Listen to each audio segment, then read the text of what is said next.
अविनाश कमरे में चल रहा है जब पारू नीलम से पूछती है कि उसकी मां कहाँ हो सकती है। रोहन ने बताया कि वह उनके साथ थी लेकिन अब नहीं है। लक्ष्मी ने दरवाजा खटखटाया लेकिन सभी अंदर चिंतित हो गए। तब दादी ने करिश्मा से जल्दी से दरवाजा खोलने के लिए कहा। नीलम पूछती है कि वह कहाँ थी जब उसे बच्चों के साथ होना चाहिए था।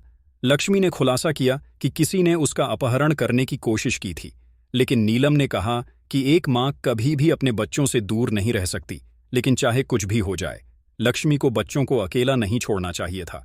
भले ही उन्हें नींद आ रही हो फिर भी उन्हें बच्चों को नहीं छोड़ना चाहिए। पारू ने नीलम से अनुरोध किया कि वह अपनी मां को न डांटे क्योंकि उसने कुछ भी गलत नहीं किया है। रोहन यह समझाते हुए सहमत होता है कि बुरे चाचा उसे ले गए। पारू कहती है कि उसकी मां ने वास्तव में उसे अकेला नहीं छोड़ा। करिश्मा दोनों बच्चों को यह कहते हुए रोकती है कि बाहर खतरा है। नीलम रोहन और पारू को बिस्तर पर बैठाती है। दादी प्रार्थना करती है कि लक्ष्मी ठीक रहे। लक्ष्मी गलियारे में चल रही है और सोच रही है कि नीलम ने उससे क्या कहा था कि चाहे कितनी भी मुसीबत क्यों ना आ जाए, एक मां कभी भी बच्चों को अकेला नहीं छोड़ती, भले ही उन्हें नींद आ जाए। लक्ष्मी उस दिन के बारे में सोचती है जब उसने अपने बेटे को सुरक्षा के दौरान खो दिया था। आरशी और आयुष लक्ष्मी को अपनी ओर आते हुए देखते हैं। जब आरशी नोटिस करता है कि वह रो रही है, आयुष भी चिंतित हो जाता है। लक्ष्मी आरशी को बुलाती है। जब वह उसके करीब आता है तो वह रोने लगती है। आरशी लक्ष्मी से पूछता है कि क्या हुआ है, लेकिन वह रोना बंद नहीं कर पा रही है और उसके सामने बैठ जाती है। आरशी लक्ष्मी से कहता है कि वह उसकी ओर देखे और बताए कि क्या हुआ है, लेकिन वह रोती रहती है। लक्ष्मी को वह दिन याद आने लगता है जब उसने अपने बेटे को खो दिया था। आरशी पूछता है कि क्या हुआ तो लक्ष्मी बताती है कि उसने उसे खो दिया है। आरशी कुछ भी समझ नहीं पा रहा है और पूछता है कि उसने किसे खो दिया है। लक्ष्मी ने अपने बेटे को खो दिया जिसे उसने खो दिया था। वह कहती है कि वह उसकी देखभाल करने में सक्षम नहीं थी, इसलिए उसने उसे खो दिया। वह खुद को एक बहुत बुरी मां होने के लिए कोसती है क्योंकि उसने उसे खो दिया। आरशी लक्ष्मी को कसकर गले लगाता है ताकि वह शांत हो जाए, लेकिन लक्ष्मी पूछती रहती है कि वह उसके साथ क्यों नहीं था। क्योंकि वह अकेली थी इसलिए उसकी देखभाल नहीं कर सकती थी। राणो अभी भी नेता के साथ बात करने की कोशिश करती है। जब डेविड कहता है कि पेंटर ने कंगन में हीरे छिपाए थे और मूर्ति का हार, लेकिन वे कंगन को पकड़ नहीं पाए क्योंकि लड़की ने इसे पहना हुआ है।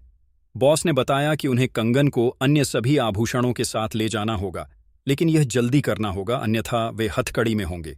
बॉस मूर्ति से हीरे निकाल लेता है।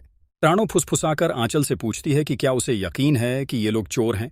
आंचल सवाल करती है कि राणो अपने बारे में क्या सोचती है कि वह चोरों की नेता है जो हमेशा उसकी रिपोर्ट करने आते हैं, लेकिन आंचल कहती है कि वह उससे बात नहीं करना चाहती।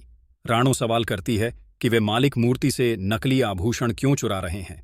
आंचल पूछती है कि उसका क्या मतलब है, लेकिन राणो उसका मजाक उड़ाती है, इसलिए मालिक के पास जाने की कोशिश करती है, लेकिन मालिक उसकी बात नहीं सुनता। और फिर राणो कहती है कि मालिक मूर्ख है और गधे के दिमाग वाला है। मालिक उसे रोकने की कोशिश करता है, लेकिन राणो कहती है कि अगर उसे लगता है कि यह आभूषण असली हैं तो वास्तव में उसके पास कोई दिमाग नहीं है। राणो कहती है कि वे बहुत अमीर हैं, लेकिन इस मूर्ति को पंडाल से लाए हैं। राणो सब कुछ समझाती है। जब डेविड कहता है कि उसका मालिक सब कुछ जानता है, बॉस जवाब देता है कि उसके पास नकली गहने हैं और फिर कहता है कि वह उसका दिमाग खराब कर रही है, इसलिए अगर वह उसे यहां रहने देगा तो वह पागल हो जाएगा। राणो बॉस से उसके बारे में बात करने का अनुरोध करती है क्योंकि वह उसे बॉस कह रही है, लेकिन वह उसकी बात नहीं सुन रहा है। जब बॉस गुस्सा हो जाता है तो वह चिढ़ती रहती है और कहती है कि वह उसका सिर कहीं मार देगा और अगर वह यहां रहती है तो सब कुछ बर्बाद कर सकता है। राणो बॉस से अनुरोध करती है कि वह आंचल को भी उसके साथ जाने दे क्योंकि वह निश्चित रूप से उसे कष्ट पहुंचाने वाली है। वह कहती है कि वह समझ नहीं पा रही है कि वह बॉस की इतनी मदद क्यों कर रही है और उसे यकीन है कि अतीत में उनके बीच कुछ संबंध रहे होंगे। बॉस अपने आदमियों को राणो और आंचल को ले जाने का आदेश देता है। लक्ष्मी पूछती है कि वह उसके साथ क्यों नहीं था, लेकिन आशी उसके साथ न होने के लिए माफी मांगता है और फिर वह हमेशा उसका साथ देने और कभी उसका साथ न छोड़ने का वादा करता है। आशी लक्ष्मी से शांत होने का अनुरोध करता है जब वह अपने बेटे के बारे में बात करती रहती है। आशी पूछता है कि रोहन को क्या हुआ है। लक्ष्मी खुद को नियंत्रित करने का प्रबंधन करती है, जबकि आशी सिर्फ पूछ रहा है कि रोहन को क्या हुआ है और वह कहाँ खो गया था। लक्ष्मी अपने होश में वापस आती है और फिर उठ जाती है। वह अभी भी उसका समर्थन कर रहा है। रोहन और पारू दोनों अपनी लक्ष्मी मां को पुकारते हुए आते हैं। और फिर उसकी ओर दौड़ते हैं, जबकि नीलम उन्हें रोकने की कोशिश कर रही है। आरशी रोहन से पूछता है कि क्या वह ठीक है। पारू ने अपनी मां को नोटिस किया। लक्ष्मी सिर्फ रोहन को देख रही थी। आरशी पूछता है कि उसे इतनी परेशानी क्यों हुई। रोहन भी अपनी लक्ष्मी मां से पूछता है कि क्या वह ठीक है। वह अपने दोनों बच्चों को गले लगाने के लिए घुटनों के बल बैठ। बलविंदर फोन पर है जब पेंटर उससे पूछता है कि क्या वह पुलिस को बुला रहा है। बलविंदर पूछता है कि क्या पेंटर उस पर भरोसा नहीं करता क्योंकि वह अपने दोस्तों को धोखा नहीं देता है। बलविंदर तब मलिष्का को फोन करता है जबकि किरण उससे अनुरोध करती है कि वह इस तरफ न जाए क्योंकि यह सुरक्षित नहीं है। मलिष्का अपनी मां को रोकती है, फिर वह बलविंदर का फोन उठाती है जो मलिष्का से उसे बाहर ले जाने का अनुरोध करती है। वह कहती है कि उसे अपना नाम बदलना होगा। जब वह कहता है कि उसे उसकी मदद करने के लिए आना चाहिए, किरण सोचती है कि वह जोर से बात भी नहीं कर सकती, जबकि यह घर अपराधियों से भरा है और उसे कोने में छिप जाना चाहिए। लक्ष्मी बच्चों को आकर छिपने के लिए कहती है। नीलम लक्ष्मी को रोककर पूछती है कि क्या वह वास्तव में बच्चों के बारे में सोचती है तो उन्हें अपने साथ जाने देना चाहिए। आरशी अपनी मां से बहस करने की कोशिश करता है, लेकिन लक्ष्मी सहमत हो जाती है और कहती है कि पारू और रोहन दोनों को अपनी बड़ी मां के साथ जाना चाहिए। वे दोनों पूछते हैं कि लक्ष्मी मां क्यों रो रही हैं और उससे रोना बंद करने की विनती करते हैं। आयुष कहता है कि उनकी मां बस डरी हुई है और उनकी सुरक्षा को लेकर चिंतित है, इसलिए वह उनके लिए चिंतित है।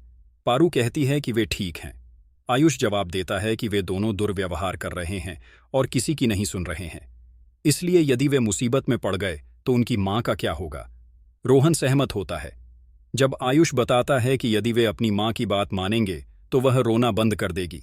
पारू भी अपनी मां से रोने के लिए नहीं कहती है और आश्वासन देती है कि वह उसकी सलाह मानेगी। रोहन भी कहता है कि वह भी उसकी बात सुनेगा।